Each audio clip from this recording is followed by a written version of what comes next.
Oiga, ¡hey! Recójalo de su perro. Yo lo vi. Siempre lo hacemos, él no hizo nada. No mienta. Gente como ustedes cree que las reglas no se aplican. Estamos en una acera pública, por favor, aléjese. Este es mi vecindario. Ustedes no pertenecen aquí. Vivimos aquí. No, no viven. Pruébelo. Voy a llamar a la policía. ¡Aléjense! ¡Me están amenazando! Empezó como suelen empezar estas historias. No en una sala de audiencias. No con un cheque de indemnización. Empezó en una acera limpia. En un vecindario que parecía diseñado para no sentirse nunca inseguro. Un sol de última hora de la tarde colgaba bajo detrás de una fila de árboles recortados. Los aspersores chasqueaban detrás de un seto de privacidad.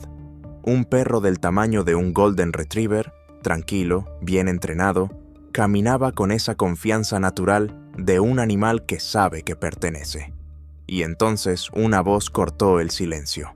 Afilada, insistente, segura. ¡Hey! ¡Disculpen! ¡Hey! Una pareja hispana adinerada se detuvo instintivamente, como te detienes cuando alguien grita como si hubiera una emergencia. Pero no había ninguna emergencia. Solo había una mujer con ropa deportiva, bajando de su entrada como si fuera dueña de toda la cuadra, el teléfono ya en la mano, los ojos entornados, como si hubiera ensayado esa confrontación toda la vida. En cuestión de minutos, la acera dejó de ser solo una acera, se volvió un escenario, y para cuando el sol se escondió detrás de los árboles, el desenlace no fue una disculpa, fue un pago de $1.2 millones. Entonces, ¿cómo una caminata con el perro termina en 7 cifras? ¿Y por qué tanta gente reconoció el patrón antes siquiera de saber los nombres? Quédate conmigo, porque el momento que lo cambió todo no fue el insulto, fue lo que ella hizo después. Antes de profundizar, si te importan las historias donde decisiones cotidianas chocan con consecuencias reales, suscríbete y dime en los comentarios desde dónde estás viendo esto. Porque esto podría haber pasado en casi cualquier calle de Estados Unidos.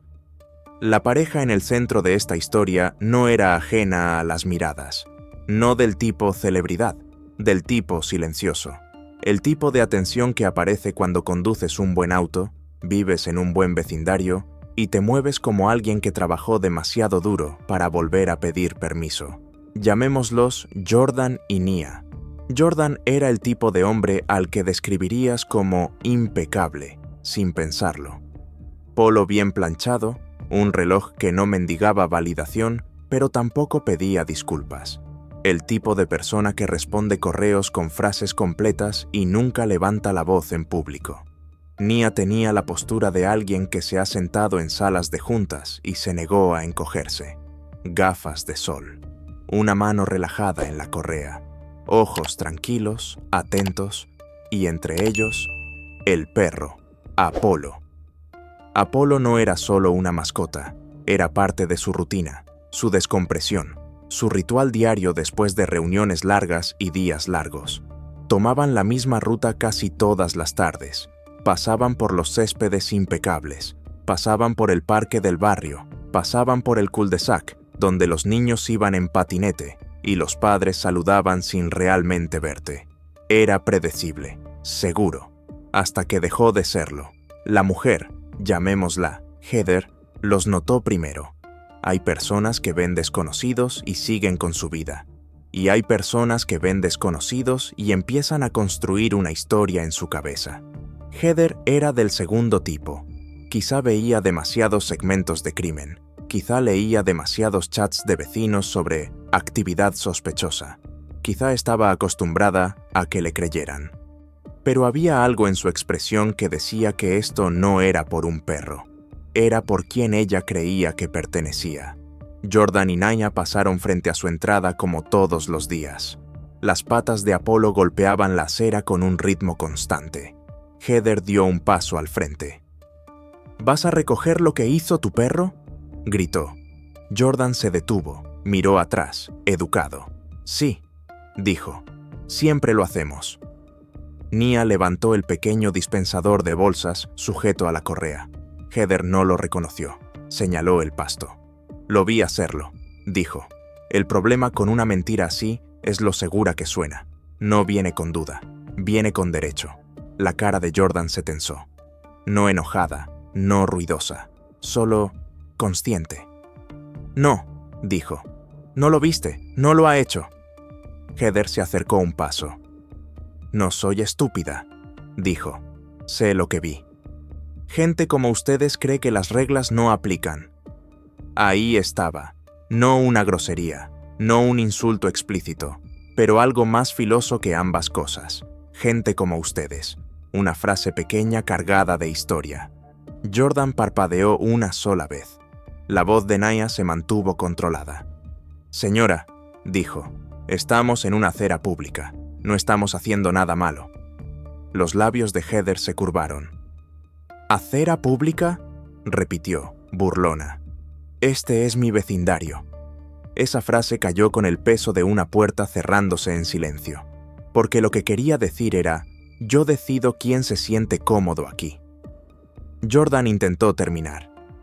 Que tenga buena tarde, dijo, volviéndose hacia el camino. Heather no lo dejó.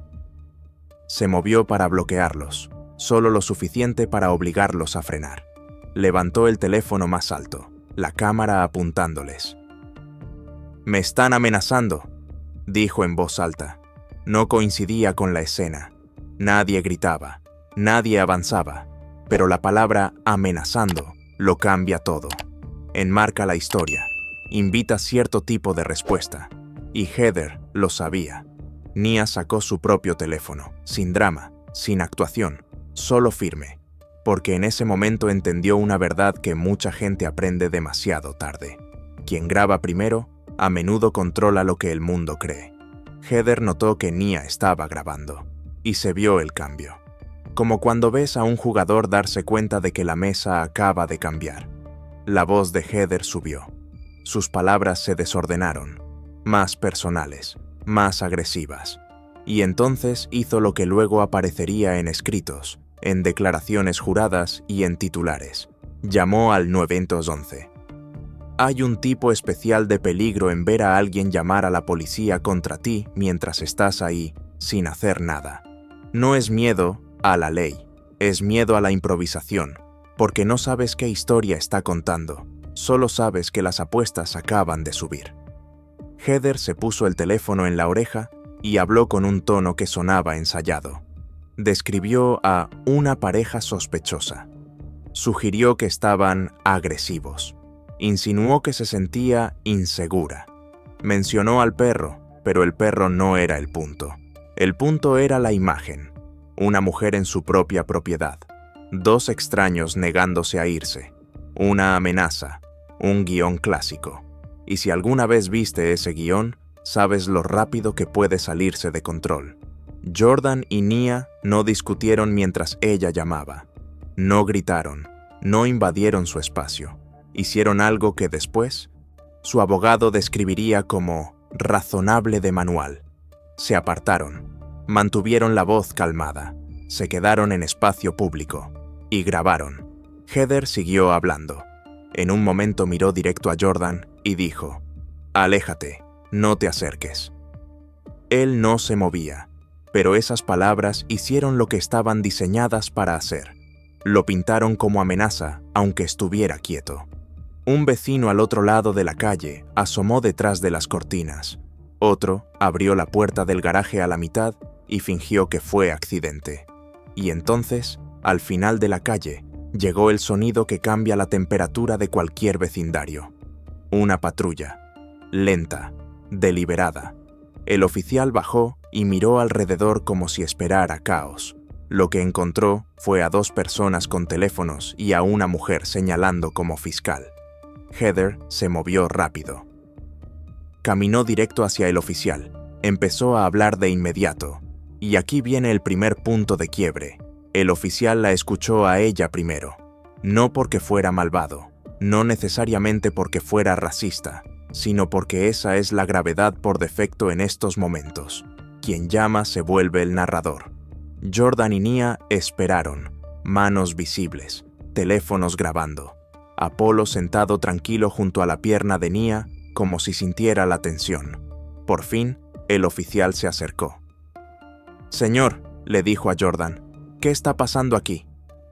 Jordan habló con claridad. Estábamos paseando a nuestro perro, dijo. Ella nos confrontó, empezó a insultarnos. Estamos en la acera. Grabamos porque ella llamó a la policía. La mirada del oficial se desvió hacia Heather. Heather interrumpió. Me amenazó, dijo. Se me vino encima. Las cejas de Jordan se levantaron. No lo hice, dijo. Nia alzó ligeramente el teléfono. Todo está en video, dijo. El oficial se detuvo. Aquí es donde se ve cómo algunas situaciones se resuelven rápido, porque la verdad está disponible, porque la tensión puede bajar, porque todos pueden irse a casa. Pero entonces Heather dijo algo más, algo que, otra vez, no tenía que ser un insulto explícito para ser feo. Tiene que sacarlos de aquí, le dijo al oficial. Ellos no viven aquí. Y en ese momento, el tema no era lo que hizo el perro, no era una amenaza, era pertenencia. El oficial miró a Jordan. ¿Vive usted en este vecindario? Jordan respondió. Sí, dijo. Vivimos a 2 calles. Heather se rió. No, espetó. Deja de mentir. Jordan metió la mano al bolsillo despacio. Oficial, dijo. Puedo mostrarle mi identificación.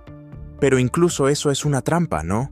Porque en Estados Unidos, que te pidan probar que perteneces siempre ha venido con una amenaza silenciosa. Falla, y te castigarán por existir. El oficial levantó una mano. No metas la mano, dijo. Jordan se quedó congelado. La voz de Nia siguió pareja. No está buscando un arma, dijo. Está buscando su identificación porque usted preguntó si vivimos aquí. La mandíbula del oficial se tensó. Miró a Heather y luego hizo lo que después se volvería central en la pelea legal. Les dijo a Jordan y a Nia que se fueran. Simplemente sigan su camino, dijo. Será más fácil. Más fácil. ¿Para quién? Esa es la pregunta. Jordan no gritó. No infló el pecho. Hizo la pregunta que cualquiera haría. Oficial, dijo, ¿por qué tenemos que irnos? No estamos haciendo nada malo. El tono del oficial se endureció. Porque ella llamó, dijo. Y ustedes están escalando. Jordan parpadeó. ¿Escalando? Repitió. Nia levantó el teléfono. Estamos de pie, dijo. Grabamos porque ella está mintiendo. Heather sonrió con suficiencia detrás del oficial. Y este es el segundo punto de quiebre. El poder de una mentira no es solo que exista, es que el sistema a menudo la trata como un hecho, hasta que el objetivo pruebe lo contrario. Jordan se quedó quieto. Luego dijo algo en voz baja. ¿Me está diciendo que no podemos caminar por nuestra propia calle? El oficial exhaló. Te estoy diciendo que te vayas, dijo, y luego añadió una frase que después aparecería en discusiones sobre derechos y sesgo. Si no, serás detenido. Detenido, no arrestado, no multado, detenido. Una palabra que vive en la zona gris del control policial. Una palabra que suena temporal pero puede cambiarte la vida. Jordan miró a Nia. Se veía el cálculo. ¿Cumplimos para mantenernos a salvo? ¿O nos mantenemos firmes porque si no, esto pasará otra vez? No es una decisión teórica, es una decisión física. En ese momento, Jordan hizo algo que después sería descrito como valiente y arriesgado. Se quedó, no de manera amenazante, de manera constitucional. Sostuvo su teléfono, mantuvo las manos visibles y pidió el nombre del oficial. La sonrisa de Heather desapareció, la postura del oficial cambió, y en ese pequeño cambio, hombros cuadrados, voz cortante, se siente la historia moviéndose hacia el choque. El oficial le dijo a Jordan que bajara el teléfono. Jordan se negó. Nia dijo, «Tenemos derecho a grabar». El oficial se acercó. El teléfono de Heather seguía grabando también, pero de algún modo eso se sentía invisible. Jordan preguntó, ¿por qué ella puede grabar y nosotros no? El oficial no respondió. Extendió la mano hacia el brazo de Jordan, y ahí fue cuando la acera se convirtió en otra cosa. Una escena, un clip, una pieza de video que después se reproduciría en salas donde a nadie le importaban los sentimientos de Heather, solo los hechos. Jordan retiró el brazo, sin golpear, sin atacar, solo una reacción instintiva al ser agarrado. El oficial apretó más. La voz de Nia atravesó el aire, afilada pero controlada. «No lo toque», dijo. «No ha hecho nada». Heather dijo, «Ven, son agresivos». Fue como ver a alguien echar gasolina al fuego y luego fingir sorpresa por el calor. El oficial le dijo a Jordan que se diera la vuelta. Jordan preguntó, «¿Estoy siendo detenido?» El oficial dijo, «Sí». Jordan preguntó, «¿Por qué?» El oficial dijo, «Por no cumplir». Si alguna vez escuchaste esa frase, sabes lo que significa. Significa, ya terminé de explicar. Significa, vas a aprender dónde se sienta el poder. Jordan terminó esposado en una acera suburbana, frente a una mujer que lo había insultado. Apolo gimió bajito. Nia siguió grabando, las manos firmes de una manera que no combinaba con lo que seguramente sentía en el pecho. Y luego, porque estas situaciones tienen la costumbre de torcerse aún más, el oficial le ordenó a Nia que se alejara. Ella lo hizo. Él la advirtió. Heather observó. Y aquí va la pregunta. Si estuvieras ahí, viendo cómo esposan a tu pareja por existir, ¿te mantendrías calmado? ¿O dirías algo que lo empeora? Porque Nia hizo lo único que le habían enseñado toda la vida. Se mantuvo controlada. Repitió una frase como un escudo. «No somos una amenaza», dijo. «Somos residentes, no hemos hecho nada malo». Esa noche no terminó con las esposas, terminó con una historia subiendo a internet, porque Jordan y Nia hicieron lo que Heather no esperaba, no desaparecieron, no siguieron su camino, no se tragaron la humillación por el bien de la paz, tomaron su video, estable, claro, con marca de tiempo, y hablaron con un abogado. Y el abogado no empezó con indignación, empezó con preguntas. ¿Quién llamó? ¿Qué se dijo? ¿Qué hizo el oficial? ¿Qué mostró la cámara corporal? ¿Había testigos? ¿Había quejas previas? Porque las demandas no se construyen con sensaciones, se construyen con registros.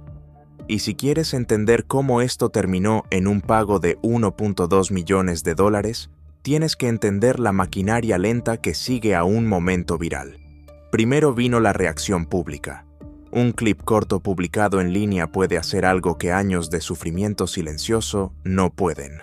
Obliga a mirar. Vecinos reconocieron la calle. Gente en la ciudad reconoció al departamento. Comentaristas reconocieron el patrón. La mujer se volvió un símbolo. No porque fuera única, sino porque era familiar. Y esa atención forzó una respuesta. El departamento emitió un comunicado.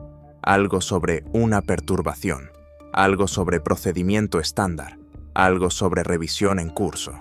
La ciudad pidió a los residentes que mantuvieran la calma. Heather, la que llamó, intentó retroceder. Al principio dijo que estaba asustada. Luego dijo que había sido malinterpretada. Luego dijo que el video estaba editado. Pero aquí está el problema cuando hay varias cámaras. La historia de alguien se derrumba. El abogado de Jordan y Nia presentó una reclamación civil, y en esa reclamación alegaron una cadena de daño. No solo angustia emocional, no solo vergüenza, sino violaciones que, si se prueban, vienen con números reales, detención ilegal, represalias por grabar, trato discriminatorio, fallo al intervenir, y luego la acusación mayor, la que más temen las ciudades, que las acciones del oficial no fueron un error aislado, que reflejaron fallas de entrenamiento, fallas de política, una cultura que se inclina hacia la comodidad de quien llama. Aquí es donde la mayoría malinterpreta estos casos. Creen que se trata de un mal momento. Pero la ley a menudo se fija en patrones, y las ciudades pagan cuando los patrones se vuelven caros.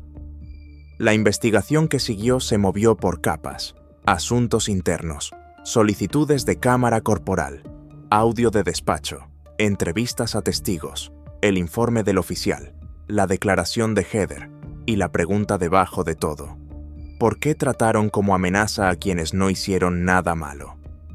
En una declaración, los detalles importan. ¿Qué tan cerca estaba Jordan de Heather? ¿Qué palabras usó Heather? ¿Se negó a responder preguntas? ¿Exageró? ¿El oficial dio órdenes que tenían sentido o cambiaron para controlar la narrativa? ¿Intentó desescalar o escaló por defecto? No son preguntas dramáticas, son preguntas legales, porque la diferencia entre error y violación suele vivir en las decisiones del propio oficial. Y luego llegó la parte que tiende a cambiar la postura de una ciudad: la cámara corporal. Si el video del oficial contradecía su informe, el caso no era solo sobre lo que pasó, era sobre integridad. Y los problemas de integridad cuestan dinero. El abogado de Jordan y Nia presionó por registros, quejas, incidentes previos, materiales de entrenamiento. La ciudad se resistió. No porque le creyera a Heather, sino porque el descubrimiento abre puertas que las ciudades no quieren abrir. Pero incluso cuando la ciudad se resistió, la presión pública no lo hizo. Los medios locales lo cubrieron. Organizaciones comunitarias exigieron transparencia.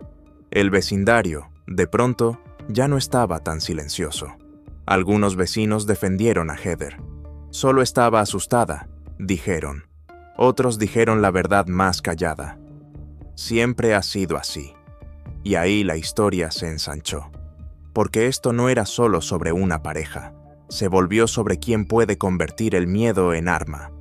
La vida profesional de Jordan se vio afectada, aunque no lo condenaran por nada, aunque se retiraran los cargos, porque detenido igual se vuelve titular, igual se vuelve resultado de búsqueda, igual se vuelve una pregunta de un cliente, un colega, un directivo. ¿Qué pasó? Nia también lo sintió. No en correos, en el cuerpo, la forma en que miraba por encima del hombro al caminar con Apolo, la forma en que oía un coche bajar la velocidad y el pulso le cambiaba, la forma en que ensayaba frases educadas, como si la educación pudiera impedir la escalada. Y si nunca viviste con esa vigilancia, es difícil explicarlo. Es agotador, es un impuesto. Y suele ser invisible hasta que alguien paga dinero por ello. Y ahí llegamos a la parte que a la gente le encanta discutir: el pago. 1,2 millones de dólares. Algunos oyen eso y dicen, es demasiado. Otros oyen eso y dicen, no es suficiente. Pero esto es lo que realmente es un acuerdo. Es una ciudad tomando una decisión, no sobre moral, sobre riesgo. Ir a juicio significa incertidumbre, significa testigos, significa el video reproducido ante un jurado, significa abogados preguntándole al oficial, bajo juramento, ¿por qué trató la grabación como desafío? Significa abogados preguntando por qué creyó el miedo de quien llamó, pero despreció los derechos de los residentes. Significa descubrimiento, materiales de entrenamiento, políticas, quejas previas. Y significa la posibilidad de un veredicto mayor que el número que la ciudad puede controlar. Por eso las ciudades llegan a acuerdos, no siempre porque admitan culpa, a menudo porque no pueden permitirse apostar. En el caso de Jordan y Nia, el acuerdo supuestamente incluyó compensación por el daño, honorarios legales y una resolución que permitió a la ciudad cerrar el expediente sin un juicio público. Pero incluso sin admisión, un acuerdo habla. Dice, este caso nos asustó. Dice, a un jurado quizá no le guste lo que vea. Dice, preferimos pagar antes que explicar. Y luego vino la parte que importó más allá del dinero, las secuelas, porque un cheque no deshace una noche en la acera, no borra la sensación de ser tratado como intruso en tu propia comunidad, no restaura la confianza, pero puede forzar cambios. Los departamentos revisan políticas sobre grabación en público. Las ciudades impulsan entrenamiento de desescalada. Algunas crean estándares más claros para cuándo se puede usar no cumplir. Y las comunidades, mirando de cerca, empiezan a documentarlo todo. Esa documentación, teléfonos firmes, voces calmadas, se vuelve su propia forma de poder. La vida de Heather también cambió. En estos casos, quien llama se vuelve famosa por la razón equivocada. El trabajo se complica. Los grupos de amigos se fracturan. La reputación del vecindario se desplaza. Y a veces, cuando baja el polvo, la persona que llamó descubre una verdad inquietante. La policía no es un conserje personal. No es una herramienta para imponer tu comodidad. Cuando usas el sistema como arma, el sistema puede girarse. ¿Crees que Heather entendió eso en el momento en que marcó 911? ¿O crees que estaba completamente segura de que el mundo se pondría de su lado? Porque esa es la verdadera pregunta debajo de toda esta historia. No si fue grosera, no si el oficial tomó una mala decisión, sino por qué la suposición por defecto se inclinó hacia un lado. ¿Por qué el miedo de una persona se trató como hecho? ¿Y por qué la insistencia tranquila de otra persona en sus derechos se trató como provocación? Esto es lo que se le queda a la gente después de historias así. No el número, ni siquiera el clip, el momento pequeño que revela el patrón. El momento en que Heather dijo, «Este es mi vecindario». El momento en que el oficial dijo, «Será más fácil». Esas frases suenan educadas en la superficie, pero cargan una exigencia oculta. Hazte más pequeño. Sigue tu camino. No lo hagas incómodo, porque la comodidad, en Estados Unidos, muchas veces se ha distribuido de manera desigual. Jordan y Nia se negaron a encogerse, no gritando, no peleando, sino quedándose, grabando, tomando la ruta lenta y agotadora de la rendición de cuentas. Y por eso esto terminó en un pago. No porque el dinero arregle el dolor, sino porque el dinero es uno de los pocos lenguajes que las instituciones entienden. Así que te dejo con esto. La próxima vez que veas un clip viral, alguien llamando a la policía contra un extraño, un vecino insistiendo en que alguien no pertenece, un oficial tratando la resistencia tranquila como agresión, pregúntate, si tú hubieras estado en esa acera, ¿te habrías ido para que fuera más fácil? ¿O te habrías quedado, grabado y obligado a que la historia saliera a la luz? Dime qué habrías hecho y por qué en los comentarios.